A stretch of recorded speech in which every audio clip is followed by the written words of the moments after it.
Here comes the family freeloader. My dad sneered at me before the entire room, at a luxury gala. My brother added, I wish you were never my sister. Mother wouldn't meet my eyes. Then the CEO stepped forward. Ladies and gentlemen, please welcome the Forbes-honored founder and billionaire of this bank. Amelia, that was the moment my family realized the truth had arrived in the most unexpected way. Can you imagine standing there, completely frozen, while your own father publicly humiliates you, calling you the family beggar, and your brother coldly wishes you were never his sibling? I thought I was ready for anything, but nothing prepared me for the deafening silence that fell the moment the CEO stepped up to the microphone, his words cutting through the room like a knife. What the hell was about to happen next? It was a luxury gala, sparkling with chandeliers and shimmering gowns, a perfect backdrop for the cruel theater that was my family. My dad, ever the performer, leaned into the microphone, a sneer twisting his lips as he declared, Here comes the family beggar. The room, so quick to oblige his humor, chuckled. Then my brother, Daniel, added his own icy dagger. He wished he'd never been my brother. My mother just looked away, as she always did, as if her silence could somehow protect her from their words. I didn't move, couldn't. I just stood there, a lifetime of being dismissed, of being invisible pressing down on me. But then Richard Chen, the CEO, stepped forward. His voice, calm yet powerful, sliced through the dying laughter. Ladies and gentlemen, he said, before we continue, there's something you need to understand about her. The room went utterly quiet. You could feel it, the shift in the air, the collective intake of breath. That's when I saw it, the dawning realization on my family's faces. The story they'd so carefully crafted about me, the one they'd believed for decades, was about to shatter. Laughter died mid-breath. Heads slowly turned, from the stage to me, then back to my father, who still clutched the microphone like a man who hadn't yet grasped that he'd lost control of his own narrative. Even the glittering chandeliers seemed to dim in that sudden, profound silence. 300 guests, maybe more, all dressed in their finest, were suddenly acutely aware that something fundamental had changed. The clink of champagne glasses stopped. The low murmur of conversation evaporated. What was left was a collective holding of breath, a tension so thick you could almost taste it. I knew that feeling. Not this exact moment, but the sensation beneath it. The heavy, familiar weight of being looked at without being seen. The instinct to shrink, to disappear, to let the attention wash over me like bad weather. I'd spent 32 years mastering that survival technique, but I never expected it to play out so publicly. My father's joke wasn't new. He called me worse in the privacy of our home, in the casual cruelty of family dinners, in those offhand remarks everyone pretended not to hear. The family beggar. It was his way of reducing me, of making me manageable, something that wouldn't threaten his rigid understanding of who mattered and who didn't. For so long, I believed that label was mine, that it was the simple truth of my place in his constructed hierarchy.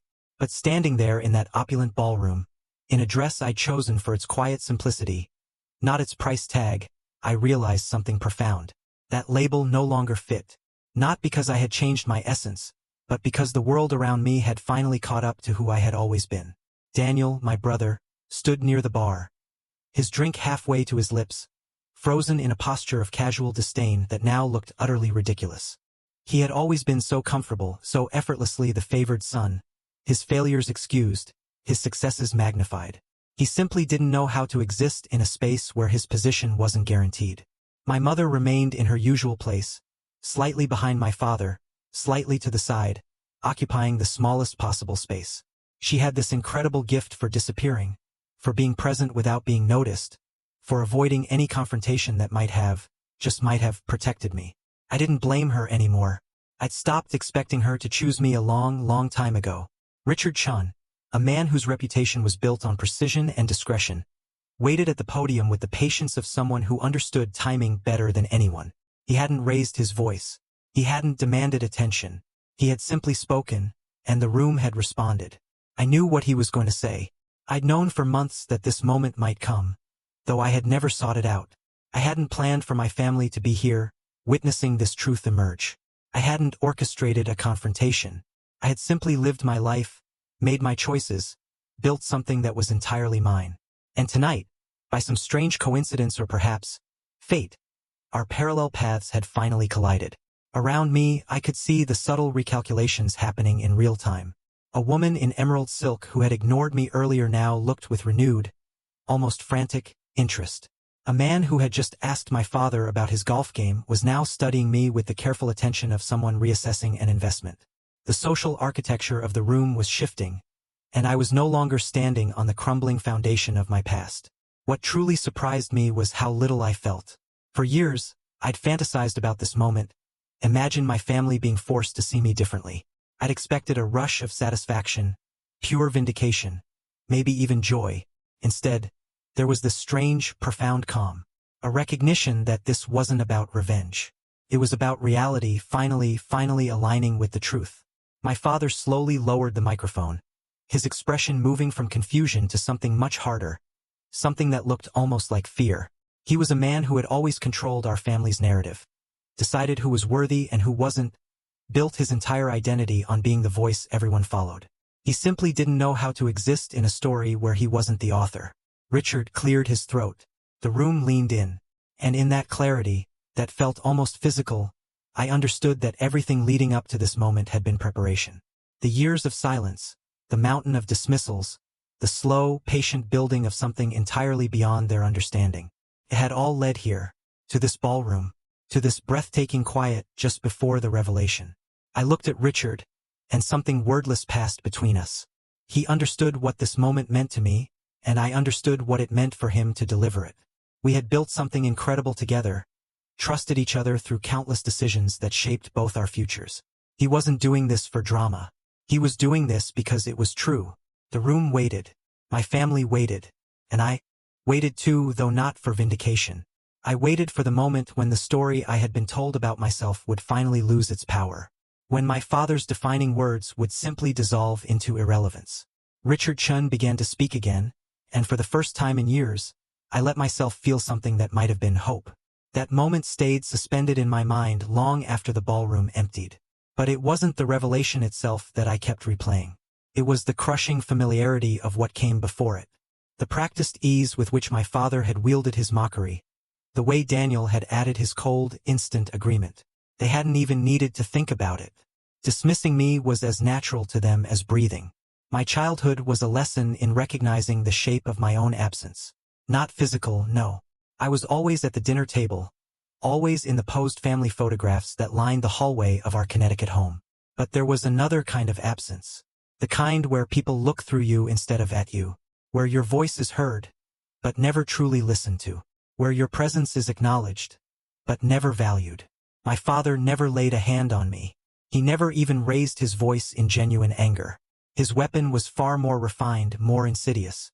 He used words the way other men used fists, delivering blows that left no visible marks, but accumulated over years into something heavy and permanent. The family beggar, the afterthought, the one who would always need to be carried. I remember the first time I truly understood my place. I was 8, Daniel 12. Dad took us to his downtown office, a grand, quiet place on a Saturday. He walked Daniel through every room, explained every function, introduced him to every stray colleague. He talked about legacy, about responsibility, about the intricate dance of money. Daniel listened, serious, like a boy being groomed for greatness. I trailed behind, unnoticed, unacknowledged. When we reached Dad's corner office, he sat Daniel in his leather chair and took a picture. That photo, framed, sat on his desk for years. I wasn't in it. These weren't grand acts of cruelty. They were tiny, almost imperceptible exclusions that accumulated into a pattern so consistent it became invisible to everyone but me. My father didn't hate me. He simply didn't consider me relevant to the story he was building, the story of a successful man passing his empire to his son. My mother existed in the spaces between these moments, a presence always nearby, but never quite protective. She had her own survival strategy in my father's house. Strategic invisibility, a way to keep safe from his sharper edges. She loved me, I believe, in the way she was capable of loving. But she'd made her choice long before I was old enough to understand it. Peace over justice. Comfort over confrontation. When I did well in school, she'd smile, say she was proud. But the words felt rehearsed, disconnected from any real engagement. When I won the state math competition in 10th grade, she mentioned it at dinner like reporting the weather. My father nodded, never looking up. Daniel asked if there was money involved, and when I said no, the conversation moved on. I learned to stop expecting recognition. More importantly, I learned to stop needing it. There's a kind of freedom in accepting that the people who should celebrate you never will. A cold, lonely freedom, perhaps, but freedom nonetheless. I began to build my sense of worth from different materials. The quiet satisfaction of a problem solved, a challenge met. The knowledge that my competence was real, even if it was unseen. Meanwhile, Daniel grew into the exact role our father designed for him. Confident in the way that comes from never being doubted. Charming in the way that comes from always being praised. His failures were learning experiences. His mistakes, necessary steps. When he crashed my father's car at 17, it became a funny family anecdote.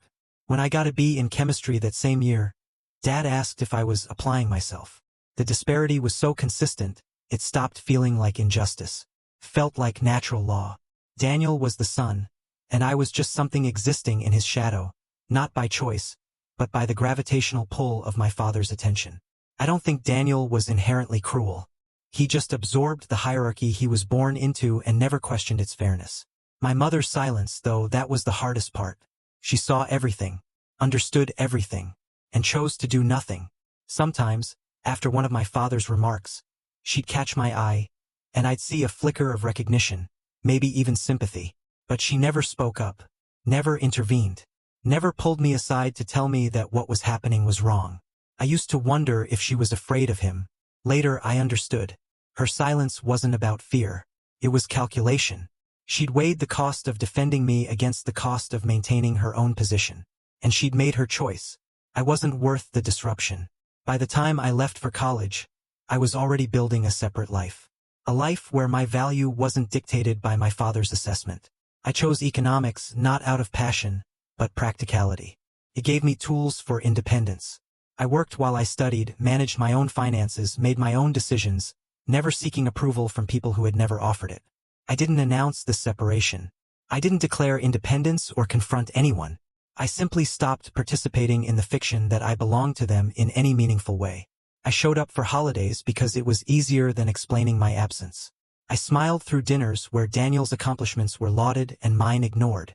Then I returned to the life I was building, in spaces they couldn't see. The role they gave me was that of someone who didn't matter. I accepted it for years because I didn't know there was another option. But acceptance isn't belief. Somewhere beneath the surface of my compliance, I was already becoming someone else entirely. The decision came quietly, as most important decisions do. No dramatic realization, no confrontation forced my hand. I simply woke up one morning during my junior year, and it hit me with a clarity that felt almost physical. I was done waiting to be seen by people who had no interest in looking. I was 20 years old, living in a small apartment near campus, paid for with scholarships and part-time work. My roommate, a quiet nursing student, and I had built a comfortable rhythm of coexistence. The apartment was nothing special, but it was mine, earned through my own efforts, untainted by my family's opinions. That morning, at my kitchen table, a cup of coffee steaming beside a spreadsheet tracking my expenses, I realized I'd spent years orienting my life around a question that no longer mattered. How do I prove to them that I am worth something? But sitting there, in that small kitchen, I understood the question itself was flawed. I didn't need to prove anything to anyone. I needed to build something for myself. Something that existed independent of their approval or recognition. It wasn't a sudden transformation into confidence or fearlessness. I simply shifted my focus, redirected my energy from seeking validation to creating value. The difference was subtle, yet profound, like changing the angle of a lens and suddenly seeing a completely different picture. I chose finance because I was good at it. Numbers made sense to me in a way human relationships often didn't. There was a purity to mathematics, a reliability I found comforting. Numbers didn't lie, didn't play favorites, didn't pretend to see you while looking through you. They simply were. And if you understood them well enough, they would tell you the truth. I studied relentlessly, not to impress anyone, but because I genuinely wanted to understand. Textbooks, case studies, market trends, investment analysis, risk assessment, it all clicked. My professors noticed, though I never sought their attention. Several began mentoring me informally, opening doors I hadn't known existed. My first internship was at a small investment firm in Hartford, a place that didn't recruit from prestigious schools, but took chances on promising students. My job was compiling data, generating reports no one expected to be particularly good. But I took the work seriously, applied the same rigor I developed in my studies. Within months, my reports were being read by senior analysts who had initially ignored me. That's where I learned the most important lesson of my early career. Competence, consistently demonstrated, eventually becomes impossible to ignore. I didn't network aggressively or chase promotions. I just did excellent work, day after day, and let the results speak for themselves. The firm offered me a full-time position after graduation. I took it, even though it meant staying in Hartford when my classmates flocked to New York or Boston. I understood something they didn't. Prestige was borrowed power, something given and taken away by others. What I wanted was owned power, the kind that came from building something myself. My family knew nothing of this. I hadn't told them about the internship, the job offer, the work. When they asked about my plans, I gave vague answers, letting them assume whatever they wanted. Dad probably assumed I was struggling. Mom, that I'd eventually come home and find something modest. Daniel probably didn't think about me at all. I discovered my talent for speaking almost by accident. The firm needed someone to present quarterly research to clients. The senior analyst was sick, and they asked me to fill in, more out of desperation than confidence. I agreed. Saying no had never been my strategy. I prepared meticulously, practicing until I knew every word, every transition, every possible question. When I stood in front of those clients, something shifted. The nervousness I expected never materialized. Instead, I felt this strange calm, a sense that I knew exactly what I was talking about and how to communicate it. The years of silence in my family had taught me to choose my words carefully, to speak only when I had something truly worth saying. That discipline translated into a presence people noticed. After the presentation, a client approached me, asked how long I'd been in the industry. Less than 2 years, I told him. He handed me his card. "Call me if you ever want to discuss opportunities," he said. I didn't call him immediately, but I kept the card, understanding that doors were beginning to open. Over the next few years, I moved through positions with deliberate purpose. Each step chosen not for prestige, but for learning. A regional bank, a consulting firm, a startup disrupting traditional investment models. Each role taught me something new, expanded my understanding of how money moved and why people made the decisions they did. I started hosting financial seminars, small at first, then larger as my reputation grew. I wasn't a charismatic speaker in the traditional sense, but I had something audiences responded to: clarity. I could take complex concepts and make them understandable, cut through jargon to deliver insights people could actually use. My family remained oblivious. I attended holidays I couldn't avoid, smiled through dinners where Daniel's latest venture was discussed in excruciating detail, while my life was glossed over in a few polite sentences. I no longer minded. Their ignorance wasn't a wound anymore. It was simply a fact, like the weather or the passage of time. I was building something they couldn't see, in a world they didn't understand.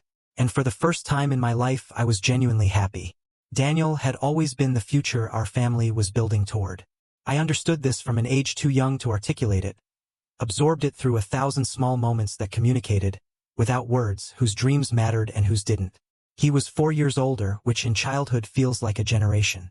By the time I was forming my earliest memories, he was already established as the center of my father's attention, the recipient of lessons and opportunities I'd only learn about secondhand.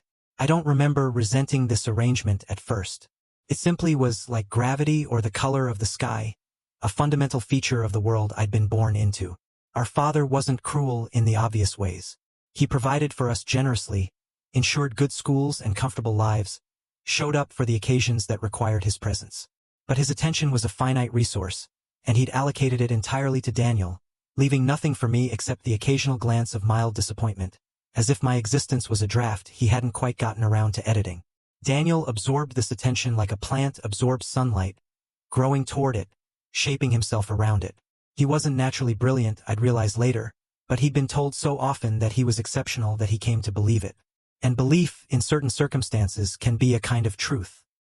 He carried himself with the confidence of someone who'd never been seriously doubted, spoke with the authority of someone who expected to be listened to.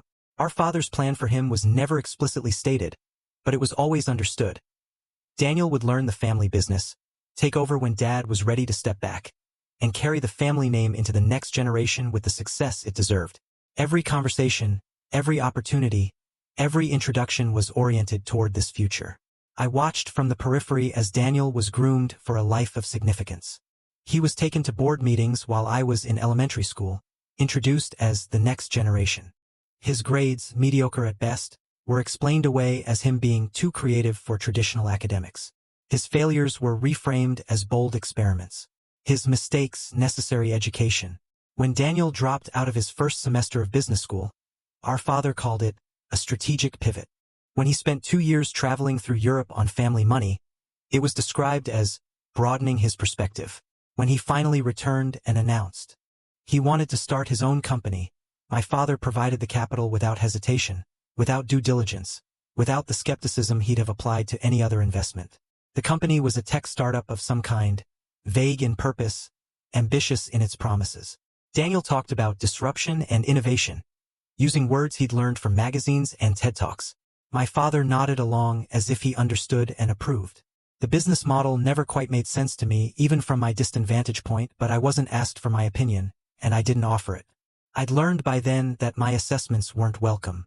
The few times I'd offered observations about Daniel's ventures, I'd been met with the kind of silence that communicates more than words. My father would look at me with something like pity, as if my concerns revealed my limitations, not any actual problem with Daniel's plans. My mother would change the subject. Daniel would smile the smile of someone who knows he is protected. So I stopped. I kept my thoughts to myself. It wasn't my business, I told myself. It wasn't my money being risked. It wasn't my future being gambled on promises that grew more extravagant with each telling. But I watched.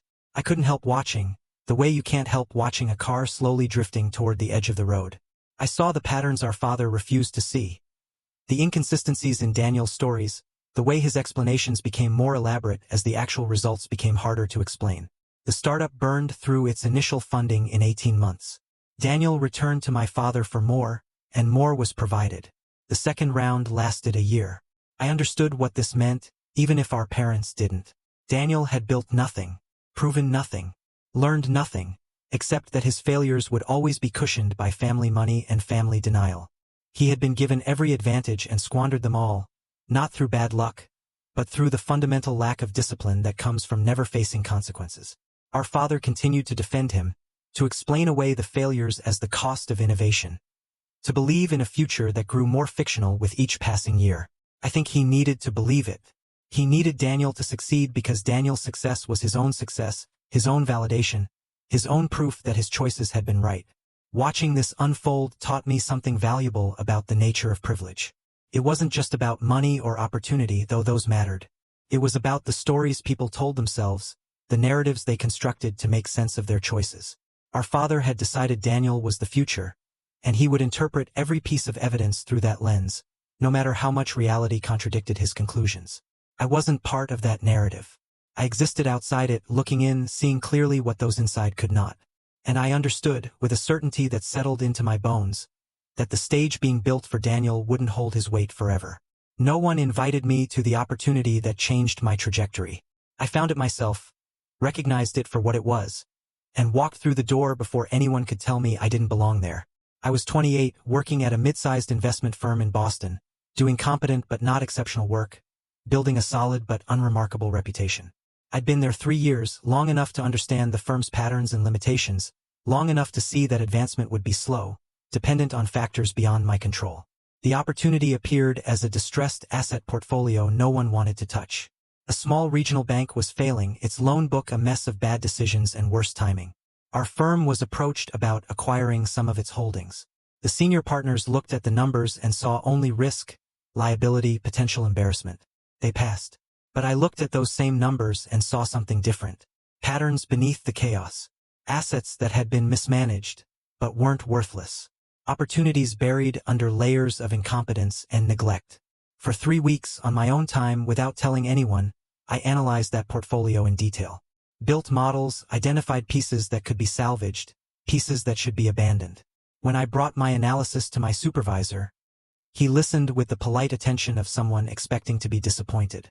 When I finished, he was quiet for a long moment, looking at my spreadsheets with an unreadable expression. He asked if I was sure. I told him I was as sure as analysis could make me, which wasn't the same as certain, but it was more than most decisions were built on. He asked if I was willing to stake my reputation on this assessment. I told him I was. The firm made the acquisition, following my recommendations almost exactly. I was given a small team and significant responsibility, more than I'd ever held. The weight of it was immense, yet it settled onto my shoulders like something I'd been waiting my whole life to carry. The next 18 months were the hardest and most exhilarating of my career. I worked constantly not because anyone demanded it, but because the work demanded it. Every decision carried consequences, and I refused to make them carelessly. I learned to manage people, to communicate clearly, to make choices under pressure, and to defend those choices when questioned. The portfolio recovered. Not spectacularly, not in a way that made headlines, but steadily, reliably. Each quarter a little better than projections. Each problem a little more manageable than expected. By the time we sold the last assets, the firm had made a substantial profit on an investment everyone else had dismissed. I didn't celebrate publicly. I didn't seek credit or recognition. I simply noted the success, filed away the lessons, and started looking for the next opportunity. My reputation within the industry began to shift. I was no longer just competent. I was someone who saw what others missed. Someone who could find value where others saw only risk. Invitations to conferences arrived. Requests for interviews. Offers from competitors who'd heard about the distressed asset success. I began speaking at financial events, not as a performer, but as someone with genuine expertise to share. My style wasn't flashy, but it was effective. I spoke clearly, answered questions directly, refused to hide behind jargon or complexity. Audiences responded to this, to the sense that I was telling them the truth rather than trying to impress them. One of those speeches led to a conversation that would change everything. Richard Chen was in the audience. I knew him by reputation, but we'd never met. He was building something new, a financial institution that operated differently from the traditional banks and investment firms. After my talk, he approached me. "Have you ever thought about being more than an employee?" he asked. I told him I'd thought about little else for years. He smiled and we began to talk. The conversations continued for months, careful and deliberate, each of us assessing the other. Richard wasn't looking for someone to follow orders. He was looking for a partner, someone who could share the burden of building something from nothing. I wasn't looking for another job. I was looking for an opportunity to create something that truly belonged to me. We found in each other what we were looking for. Richard had vision and capital. I had analytical skills and operational discipline. Together we began to build. My family knew nothing. I had long since stopped sharing my professional life with them, partly because they never asked, and partly because their indifference had become a kind of protection. They couldn't dismiss what they didn't know, couldn't diminish what they couldn't see. I was 30 when we incorporated the company that would eventually become the bank. I told no one except the people who needed to know.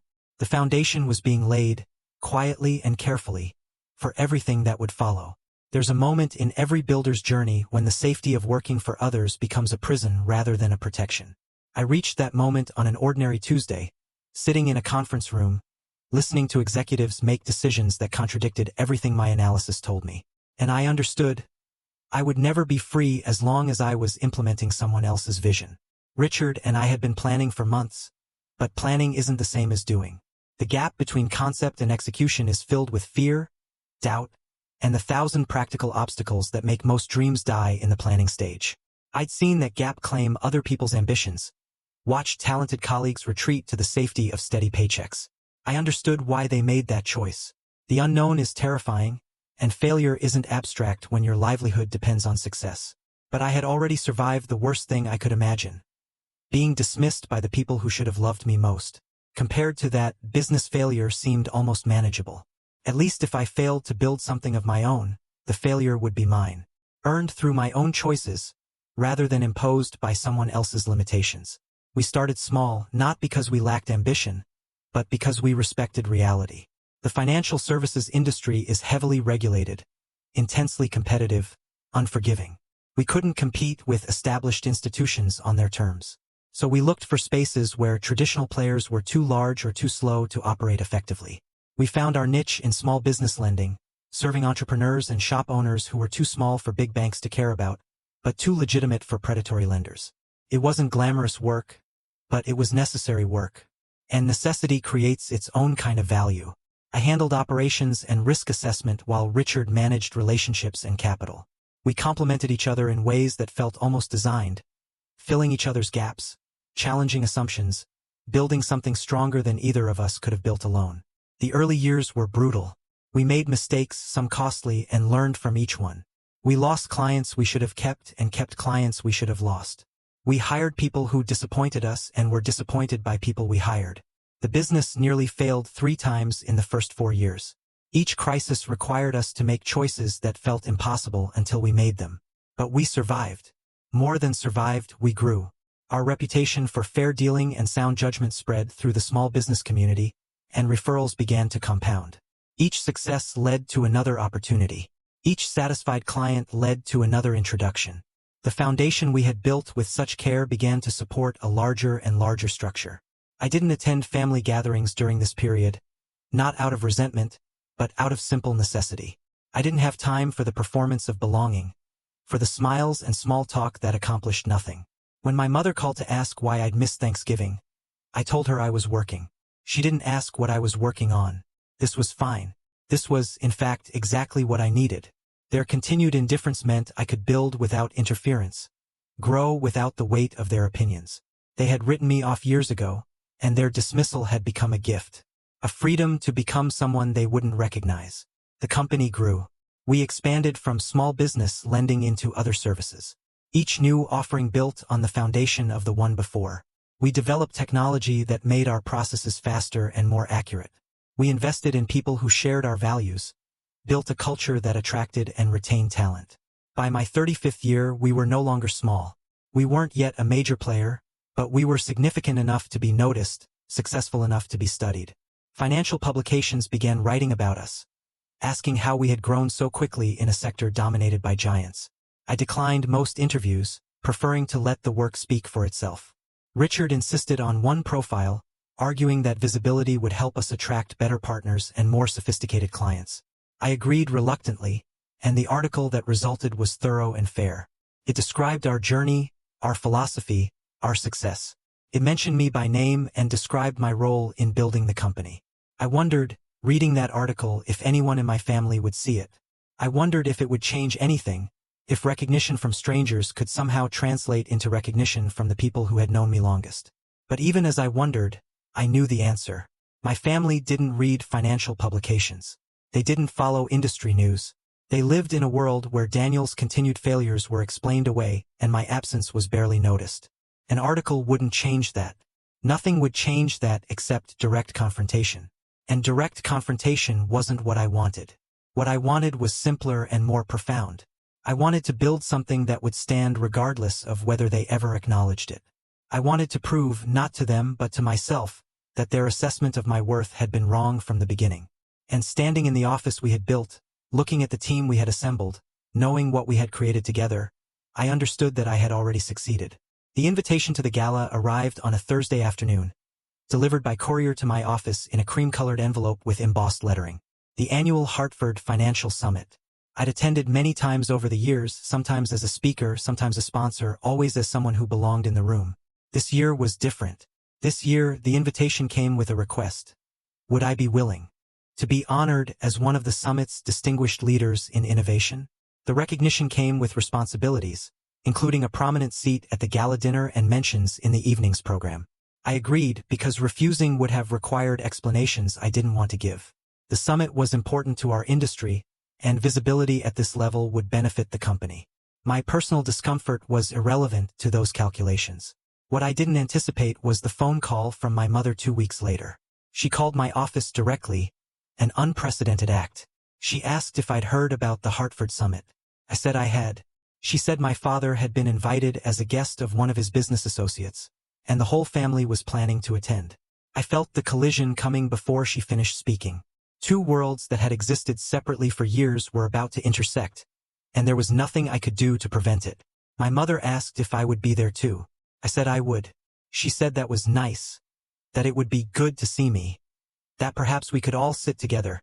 Her voice was pleasant and distant, the voice she used when she was performing family, rather than feeling it. I didn't tell her about the honor. I didn't explain my role in the evening's program. I simply agreed it would be nice to see them and ended the call as quickly as politeness allowed. The weeks leading up to the gala were consumed with work, with preparations for the recognition and the responsibilities it entailed. I wrote remarks, approved programs, coordinated with event organizers. Through it all, I was keenly aware of the approaching collision, the moment when my family would walk into a room where I was not the person they believed me to be. I didn't plan a confrontation. I didn't strategize a revelation. I simply continued doing what I had always done. Focusing on the work, trusting that the truth would emerge on its own timeline. Richard knew, of course. He'd met my family once briefly, at a conference years earlier, and had watched with quiet fascination as they talked around me and through me, never quite acknowledging my presence. He'd asked about it afterward, and I told him as much as I could articulate, which wasn't much, but was enough for him to understand. He asked if I wanted him to handle the situation, to manage the recognition in a way that minimized awkwardness. I told him no. Whatever happened at the gala would happen, and I would deal with it the way I had dealt with everything else in my relationship with my family. By surviving. The night of the gala, I dressed carefully, choosing an outfit that was professional and understated. I didn't want to make a statement with my appearance. I wanted to let my presence speak for itself. I arrived early, as I always did for events where I had responsibilities. I greeted colleagues, spoke with organizers, reviewed the evening's program one final time. The room filled gradually, elegantly dressed people circulating through a space designed to impress. My family arrived together. My father in a dark suit that probably cost more than his judgment was worth. My mother in something appropriately expensive. Daniel with the casual confidence of someone who believed he belonged everywhere. They scanned the room, looking for familiar faces, for opportunities, for whatever it was they had come to find. They didn't notice me immediately. I was standing with a group of colleagues, involved in a conversation about market trends, occupying a space in the room they wouldn't have thought to look. When my mother finally spotted me, she waved with the practiced enthusiasm of someone performing recognition rather than feeling it. I excused myself and walked toward them. My father greeted me with a nod. My brother with something that might have been a smile. My mother with a kind of embrace that ended before it truly began. They asked how I was, what I was doing there, whether I had come with someone. I answered vaguely, deflecting their questions with questions of my own. I asked about their trip, their accommodations, about whatever my brother was working on these days. The conversation was familiar, following patterns established over decades. They talked. I listened. They assumed. I allowed. The dynamic hadn't changed. Not yet. Even here, in a room where everything was about to change. As we talked, I noticed people approaching our group. People who wanted to speak with me. Who recognized me from the program or the industry. They introduced themselves, made small talk, expressed anticipation for the evening's honors. My family watched these interactions with something like confusion, unable to square what they were seeing with what they believed they knew. The gala began and we took our seats. My family sat together at a table near the back, guests of someone else, included but not central. I sat at the front, at a table reserved for the evening's honorees, visible but not explained. The program proceeded through its early segments, speeches, recognitions, building toward the evening's major announcements. I listened with half my attention, the other half occupied by the awareness of my family's presence, by the approaching moment when everything would become clear. Richard took the stage to introduce the final honor of the evening. He spoke about innovation, about leadership, about the qualities that distinguished the person he was about to recognize. He spoke about building something from nothing, about perseverance and vision. He didn't look at me yet. He was building towards something, creating a context for what he was about to reveal. And in that suspended moment, I felt the weight of everything that had led here. Every dismissal, every doubt, every quiet morning of work, every difficult decision. It had all brought me to this room, to this moment, to the breath before the truth emerged. The ballroom was designed to communicate importance. Everything about it, from the towering ceilings to the crystal chandeliers, proclaimed this was a space where significant things happened. The people gathered here understood this, instinctively carrying themselves with the self-awareness of those who knew they were being watched. I had been in rooms like this many times, but tonight felt different. Tonight, I wasn't simply attending. I was at the center of something about to happen, though no one at my family's table understood this yet. From my seat near the stage, I could see them clearly.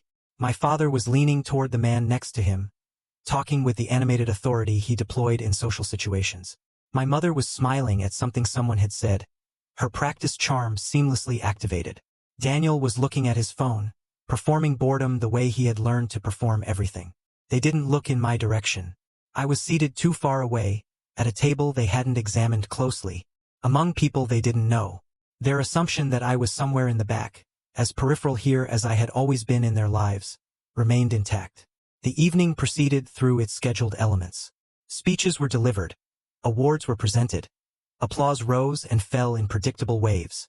I participated in the conversations at my table, smiled at appropriate moments, and consumed very little of the excellent food.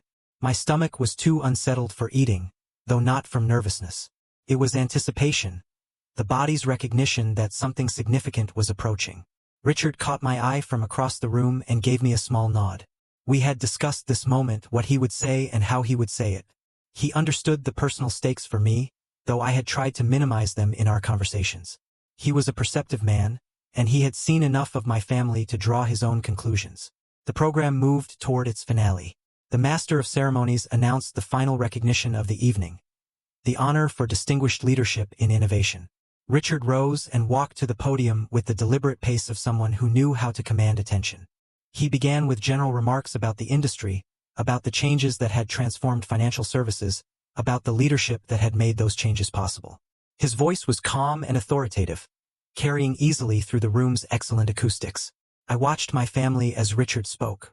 My father had stopped talking, his attention captured by the mention of significant industry figures. My mother had composed her face into an expression of polite interest. Daniel had put away his phone.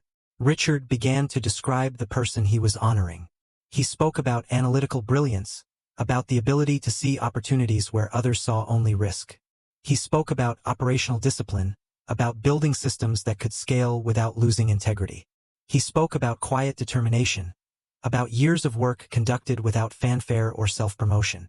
And he spoke of integrity, the quality that underpins every successful venture.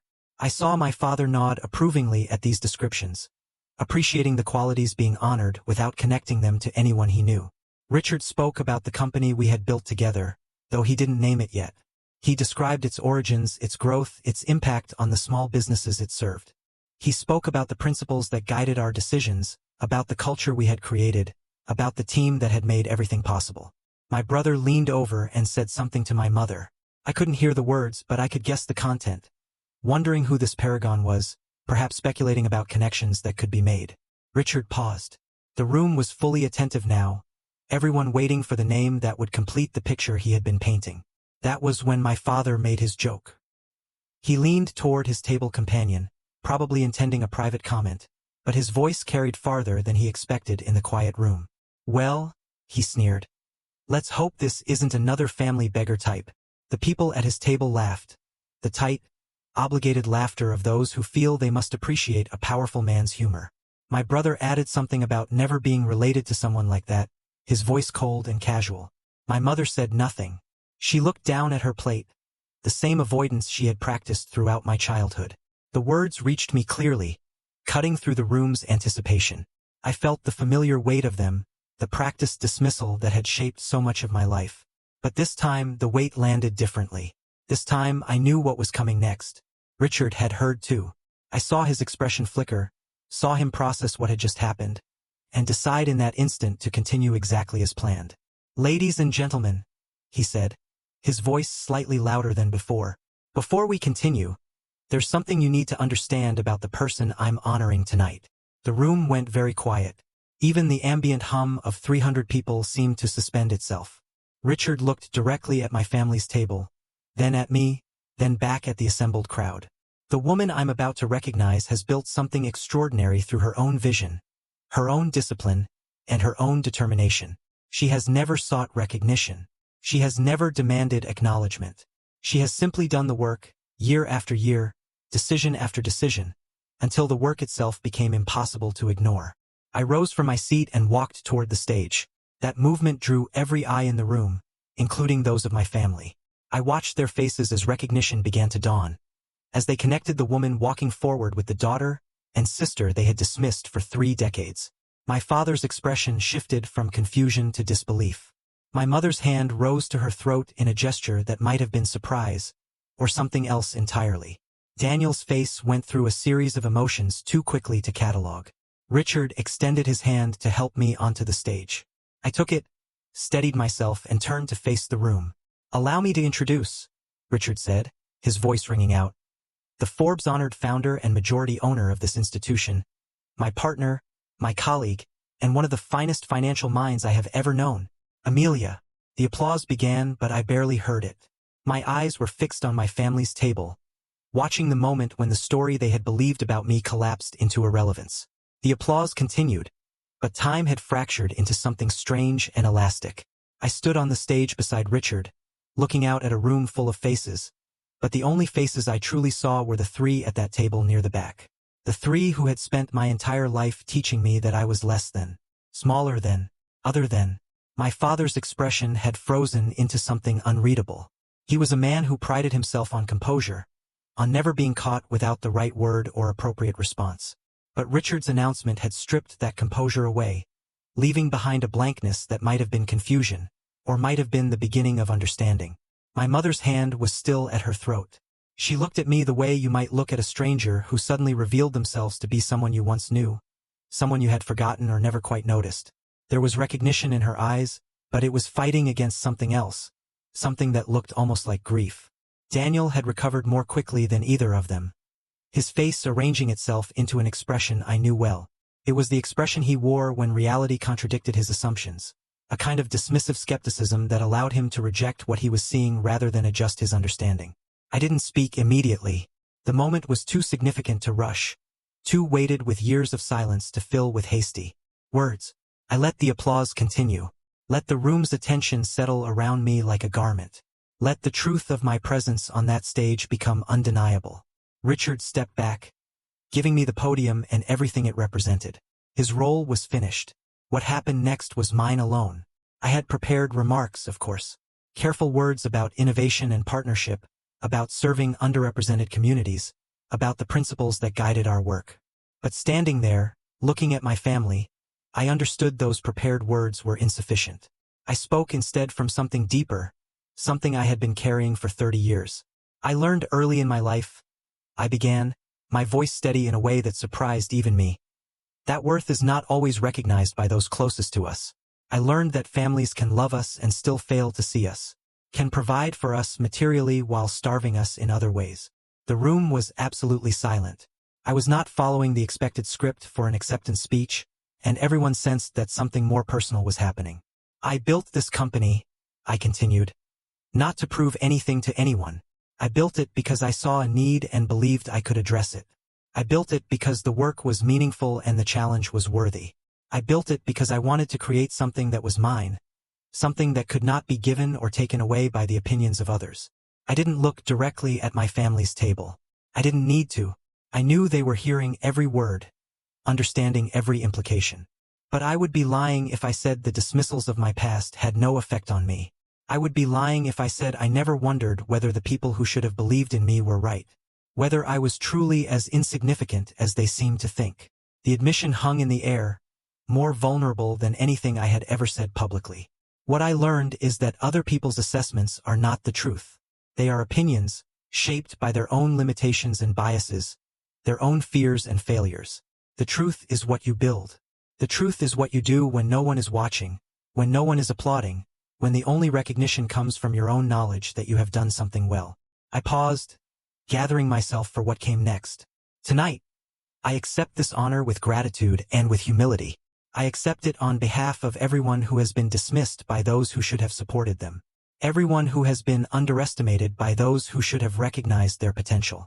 I accept it as evidence that the stories others tell about us do not have to define our lives. The applause that followed was different from before.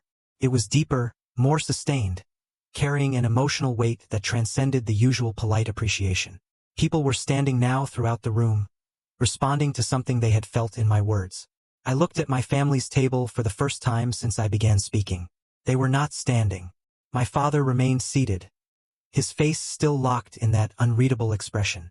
My mother had tears in her eyes, though whether they were tears of pride or something else, I couldn't tell. Daniel was looking at his phone again, refusing to engage with what was happening. I stepped away from the podium and let the evening continue. There were hands to shake, congratulations to accept, conversations that required my attention. The machinery of professional recognition demanded its due, and I gave it, moving through the room with the practiced grace of someone who had learned to perform competence, even when her heart was elsewhere. Through it all, I was keenly aware of my family's presence, aware of the shift that had occurred in the room's power dynamics. People who had been eager to speak with my father earlier now glanced at him differently, recalculating his significance in light of what they had learned about his daughter. Colleagues who had ignored my existence now sought me out, asking questions, making connections, treating me as someone who mattered. My father made no move to approach me. He remained at his table, surrounded by people who no longer saw him as the most important person in the family. Whether this was pride or shame or simple confusion, I didn't know. My mother approached, eventually, moving through the crowd with the careful steps of someone unsure of her welcome. She reached me during a pause between conversations and stood there looking at me with an expression I had never seen before. "Why didn't you tell us?" she asked, her voice quiet enough that only I could hear. The question contained so much that I almost laughed. Why didn't I tell them? Why didn't they ask? Why didn't they notice? Why didn't they care enough to pay attention to who I was becoming? "You never asked," I said. "You never asked about my work, my life, my achievements. You assumed you already knew who I was, and you stopped looking long before I became this." She didn't argue. She couldn't argue. The truth of what I said was too obvious. The evidence of their neglect too clearly displayed by their shock at this evening's revelation. "I'm proud of you," she said finally, and the words landed on me like stones, heavy and unwelcome. "I know you mean that," I said, "but I needed to hear it 15 years ago, 20 years ago when it would have meant something. Now it's just information. Now it doesn't change anything." She looked at me with something that might have been understanding. And then she walked away, back to her husband and son, back to the family unit that had never quite included me. The remainder of the gala passed in a kind of haze. I performed the role expected of me, accepting congratulations and engaging in conversations. But my attention was divided between the present moment and the larger reckoning that I knew was only beginning. My father did not speak to me that night. He remained at his table until it was socially acceptable to leave, then departed with my mother and brother without attempting to approach me. I watched them go, their exit unremarkable. 3 people leaving an event where they had discovered they were less significant than they had believed. I stayed until the end, fulfilling my obligations as an honoree. Richard found me during a quiet moment and asked if I was all right. I told him I was, which was not entirely true, but true enough. I was processing, integrating, trying to understand what had changed and what remained the same. What had changed was external. The room now knew who I was, what I had built, the position I occupied in the industry. People who had overlooked me would not overlook me again. Professional recognition had been publicly confirmed. What remained the same was internal. I was still the person I had always been, the person who had built something valuable through discipline and determination. The recognition did not make me more capable or more worthy than I had been that morning. It simply made my capability visible to people who had chosen not to see it before. I returned to my hotel room late that night and sat in the dark for a long time, thinking about what had happened and what would happen next. My family would have to respond somehow. They would have to integrate this new information into their understanding of who I was. Would have to reconcile the daughter and sister they had dismissed with the founder and leader who had been honored before their eyes. I did not know how they would manage this reconciliation, whether they would admit their failures or find new ways to explain them away. I suspected the latter. People are remarkably creative in protecting their self-image, constructing narratives that excuse their behavior and preserve their sense of themselves as good and reasonable. My family had spent decades building a story in which I was insignificant, and one evening's revelation was unlikely to demolish that story entirely. The next morning, I received a text from my mother asking if we could meet for coffee before I left Hartford. I agreed, more out of curiosity than hope. We met at a cafe near my hotel, a neutral space where neither of us had advantage. She ordered tea. I ordered coffee. We sat across from each other like strangers, which in many ways we were. She began with apologies, which I had expected. She was sorry they had not known about my success. Sorry they had not been more supportive. Sorry for the years of oversight and neglect. The apologies were sincere, I believed, but they were also incomplete. She was sorry for the outcomes without fully reckoning with the causes. I listened without interrupting, letting her say what she needed to say. When she finished, I asked her a question that had been forming in my mind since the gala. What was it about me that made it so easy to overlook? She looked startled by the question, unprepared for its directness. She started to offer a response, then stopped, reconsidered, tried again. "You were always so capable," she said finally. "You never seemed to need anything from us. You handled everything yourself, managed your own life, never asked for help or attention. It was easy to assume you were fine." The answer was illuminating in ways she probably did not intend. She was describing a survival strategy as if it were a personality trait, interpreting my adaptation to their neglect as the cause of that neglect. I had learned to manage without their support because their support was not available. And she was using that adaptation to excuse the original failure. "I needed attention," I said. "I just learned not to ask for it, because asking never worked." She absorbed this without visible reaction, her face maintaining the pleasant neutrality she had perfected over years of avoiding conflict. I could see her processing my words, fitting them into whatever framework allowed her to continue believing she had done her best. "Your father wants to talk to you," she said, changing the subject with practiced skill. "He's struggling with all of this, but he wants to understand." I considered this offer. My father wanting to talk was unprecedented, a break from decades of unilateral communication in which he spoke and I listened. Perhaps he was genuinely ready to reckon with his behavior. Perhaps he was simply looking for a way to reassert control over a situation that had escaped his management. "He can call me," I said, "but I'm not going to pretend that one conversation can undo 30 years. I'm not going to make this easy for any of you." She nodded, accepting this condition, or perhaps simply acknowledging that she had heard it. We finished our drinks in something approaching comfortable silence. Two women who shared blood, but little else, trying to find a new way to occupy the same space. Before we parted, she asked if I was happy. The question surprised me with its simplicity, its apparent concern for something beyond social performance. "I'm building something meaningful," I said. "I'm surrounded by people who respect my work and value my contributions. I have autonomy and purpose, and the satisfaction of doing difficult things well. Whether that's happiness, I'm not sure, but it's enough." She hugged me then, a real embrace rather than the perfunctory contacts we usually exchanged. I let her hold on for a moment longer than necessary, feeling the complicated weight of a mother's arms around a daughter she had only recently begun to see.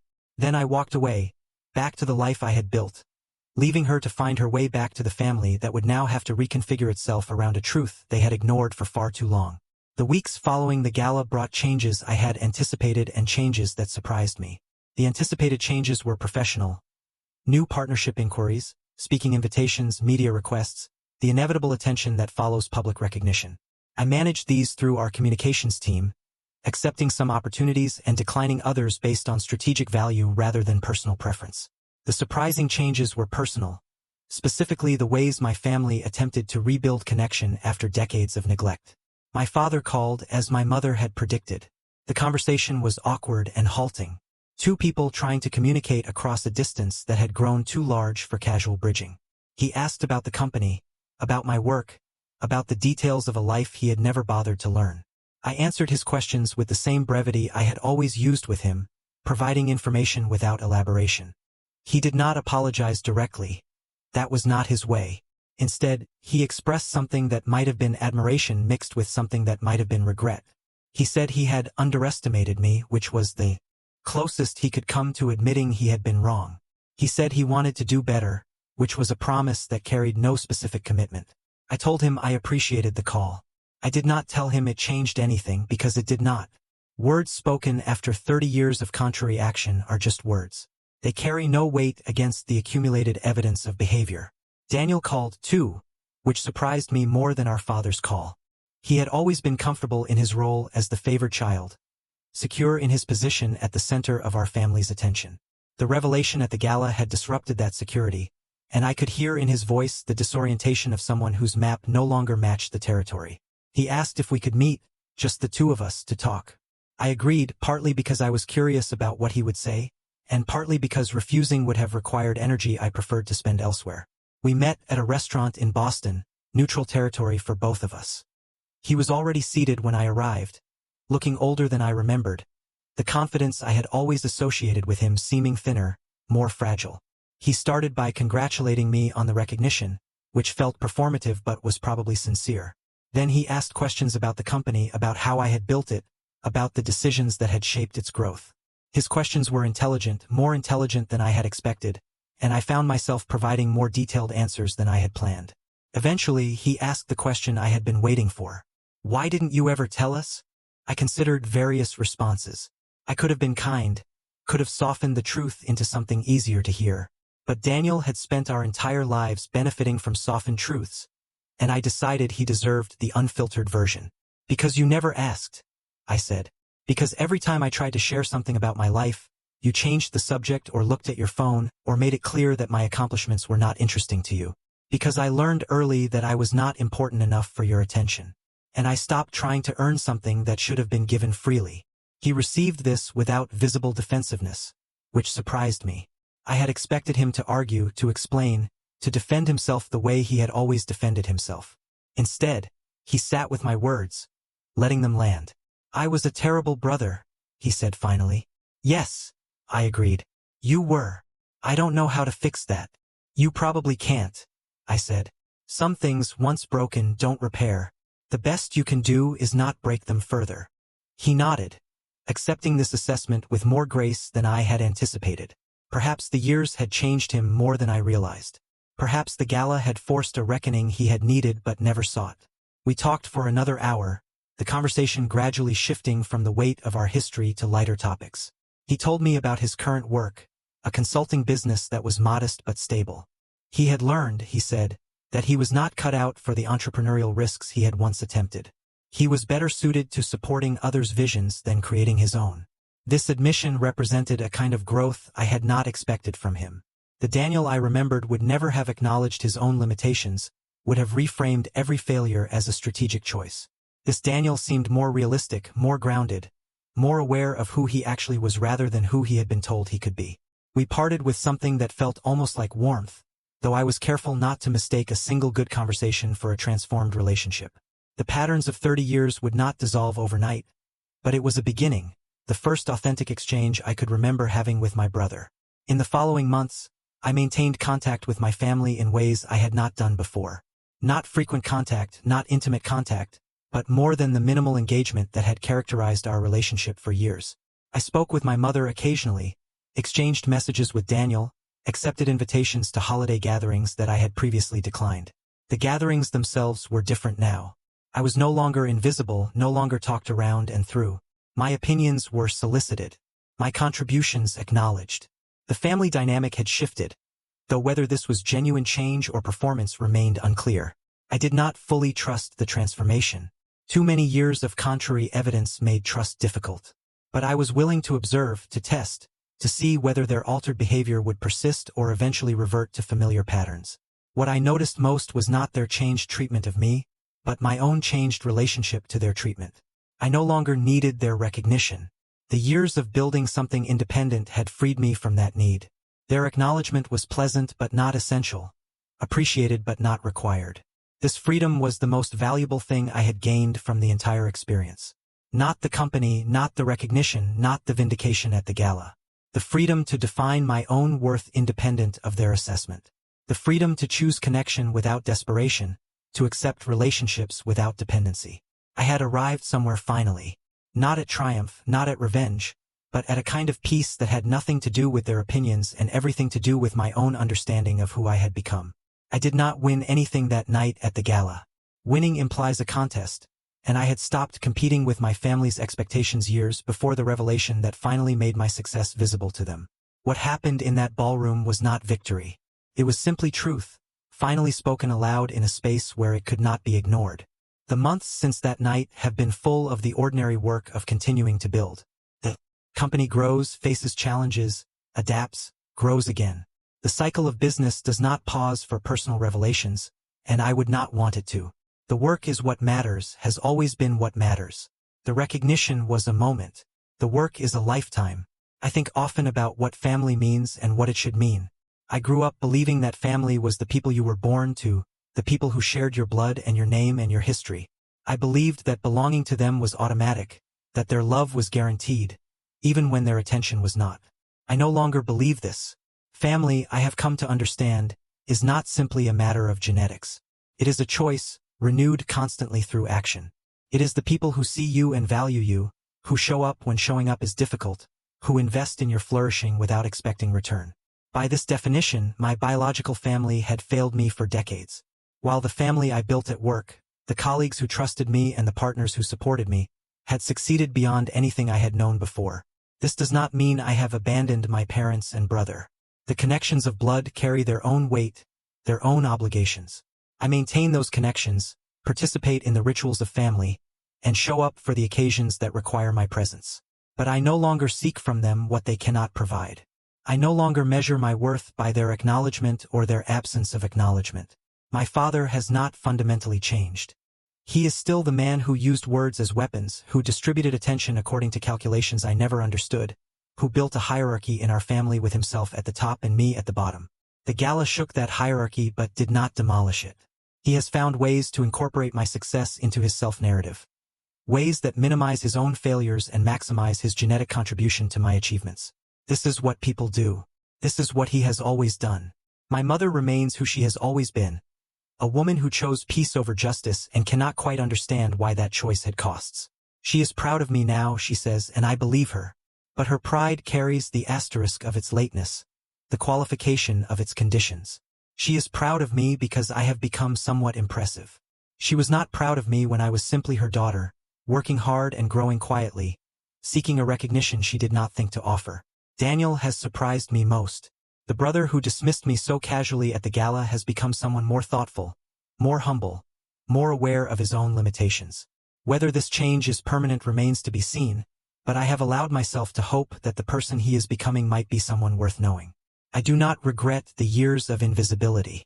They taught me things that recognition never could have. They taught me self-reliance, the understanding that my worth does not depend on witnesses. They taught me discipline, the ability to work without applause because the work itself was enough. They taught me discernment, the capacity to distinguish between people who see me and people who see only what they expect to see. These lessons have made me who I am. They have shaped the leader I have become, the decisions I make, the culture I have built in the company I helped create. I could not have learned them in a family that celebrated me. I learned them in a family that overlooked me, and that learning, painful as it was, has been its own kind of gift. To the women listening to this story, and I know you are listening, I want to say something that I wish someone had said to me 30 years ago. Your worth is not determined by the people who fail to see it. Their blindness is not your limitation. Build anyway, grow anyway, become who you are meant to be, regardless of who does or does not applaud. The stage they deny you is not the only stage that exists. You can build your own stage, your own audience, your own definition of success. It is harder that way, lonelier in the beginning, more uncertain in the middle. But what you build yourself cannot be taken from you. What you earn through your own effort belongs to you in a way that inherited recognition never could. I was called the family beggar by a man who did not understand that I had stopped seeking anything from him years before he made that joke. I was dismissed by a brother who did not realize that his opinion had become irrelevant to my sense of myself. I was overlooked by a mother who did not grasp that I had already found the recognition I needed from people who actually paid attention. None of them could see what was coming. None of them understood who I had become. Their blindness was complete, and their shock at the revelation was proportional to that blindness. But here is what I want you to understand. The lesson beneath all the other lessons of this story. I did not reveal my success to prove them wrong. I did not seek that moment at the gala to achieve revenge. The revelation happened because truth eventually emerges. Because reality eventually asserts itself. Because you cannot hide substance forever behind the veil of other people's assumptions. I built something real. I became someone capable. I created value that exists independent of my family's acknowledgement. And when the moment came for that reality to become visible, I was not vindicated. I was simply recognized for what I had already been for years. The family beggar owns the bank now, not because she won anything, but because she built her own truth. Thank you. So what do you think? Have you ever felt unseen by the people who should have championed you? Or perhaps had to build your own path despite their doubts? I'd really love to hear your experiences and thoughts in the comments below.